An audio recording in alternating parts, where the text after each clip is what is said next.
We are welcoming this morning the mayor-elect in Elkhart, Tim Neese. Congratulations on your win. Thank you very much. I appreciate it. I appreciate you coming in early. I know it was a quick turnaround. You were out with your folks last night celebrating the big win. What message are you hearing from the voters as a priority for your city? I think economic development is important. People not only want jobs brought to the city of Elkhart, but they want to retain existing jobs. I'm going to Indianapolis later today for what I hope might be an initial contact with some type of potential business that might have an interest in coming to Elkhart. You focused a lot on downtown development in the race. That was a focus on both sides. You really talked a lot about making sure that all the storefronts in downtown Elkhart are filled. Yes. Are you happy with the type of development we've seen over the last several months, talking about mixed-use development, things like that? Are you happy with that? Or are you expecting any changes in the approach? Well, I'm encouraged by that. I'm never going to be happy, but what I would like to do with the existing storefronts, which admittedly aren't a lot, but I want to work towards filling those with retail, specialty shops, and different types of restaurants. You talked also in the race, everyone talks about economic development. You're going to Indianapolis today to try to bring some business to town.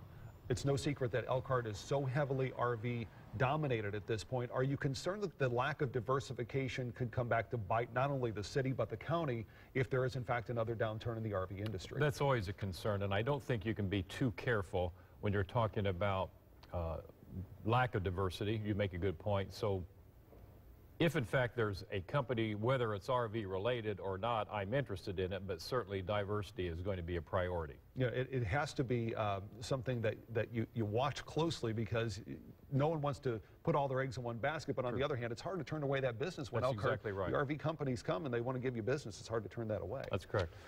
What's the biggest safety issue right now? There's been so much talk about Washington Gardens and that complex over the course of years. We haven't heard much in the way of problems there, but that doesn't mean there aren't things happening. Do you like the city's approach that is currently taking right now, increasing policing patrols and those sorts of things, or do you think something else needs to happen, not just there, but throughout the city to make it safer? With regard to Washington Gardens, what I'm interested in is having a consistent police substation that's well identified, it's equipped, and it's going to be used for officers not only in the immediate Washington Gardens area, but the southern part of the city. But also, drugs are always a problem, whether it's Elkhart or wherever it might be. Most crimes are somewhat 90% or more drug-related, whether the individual's purchasing the drugs or selling them. So I want to work very close with the Elkhart County Prosecutor's Office concerning combating drugs, and that often is synonymous with gangs as well. Yeah, last question for you. The difference that the people of Elkhart will see you versus the predecessor?